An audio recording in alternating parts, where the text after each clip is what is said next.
Hello there everyone, and welcome back to the Better Than Wolves server. This is going to be an oddball episode. It's actually out of sequence with the rest of the videos in terms of when this is recorded. Rampage X made a very reasonable request, wondering how this squid farm works, and I figured I'd take 5-10 minutes here and quickly go over it. So, when Steve started building this thing, what we had were a few ponds like this out and around. And what he did is he squared it off to make sure it was 5 by 5 by 5 by 5 in size to start. I think he only made it 1 deep for reasons that will make good sense as soon as we look inside. So this is the capped off spawning ground. Underneath here, as you can see, there's some water flow. The important thing is, basically he took that pond and he dug it straight down about 5 or 6 blocks, maybe even 8. Anyways, that generates a vertical water column where the squid can spawn, because the squid just spawn in water. It doesn't care. The game doesn't care whether they're flowing or still water, right? So, I'll just quickly go in here. Oh god, it's overflowing.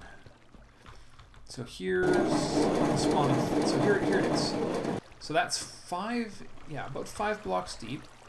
And just peek through. 1, 2, 3, 4, 5, 6 blocks. So he's got a column of 6 blocks of water, and he's holding the whole works up with signs.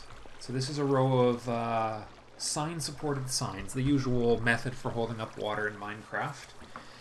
He left the back row open from the looks of it, which generates the water flow necessary to send the squid down into the collection system. So, yeah, you can see the squid fighting it there, but they'll eventually get washed in. You can hear them getting killed right now.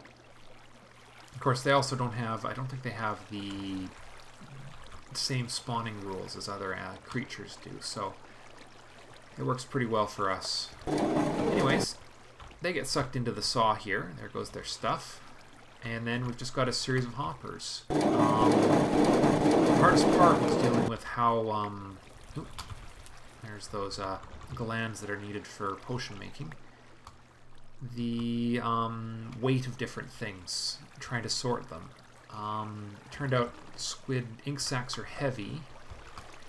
12 arcane scrolls. Arcane scrolls are comparatively light, as are the glands, so separating them out was pretty much exactly what you see here. So we've just alternated hoppers with items and hoppers with XP. And then it's just the usual throw a switch and watch the XP come out if there's any around. It looks like somebody left the XP on. Tisk tisk, I think I know who that was too. But that's really all there is to it. Everything, it produces so well because it's in the middle of land. It's not off in the middle of nowhere. Because of the spawning restrictions that Flower Child gave them.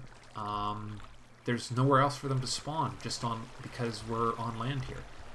So it saves you the trouble of having to weaponize the ocean. You just weaponize a lake.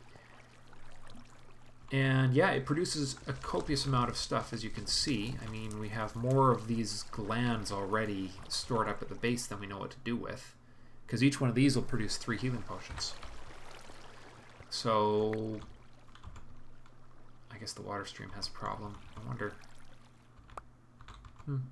Or I just can't throw. Anyways, that's all there is to it. So, I hope you found this instructive. And please, if there's a facility you want to see more details on, feel free to ask. I'm quite happy to do these, you know. This only took me a couple minutes to put together, and, you know, I never thought that, gee, you know, people might want to see how this is working. But yeah, that's all there is to it. The only real hazard of this place, I will tell you, is the squid can reach you through the gap in the saw at night. Which can be a little unnerving. They can't seem to drag you through it, but I wouldn't recommend taking a chance on it. But suffice to say that was a little unnerving. That's just a minor design flaw in the window here. But that's it. Anyways, hope you enjoyed this little side episode, and I will see you guys next time. Thanks for watching.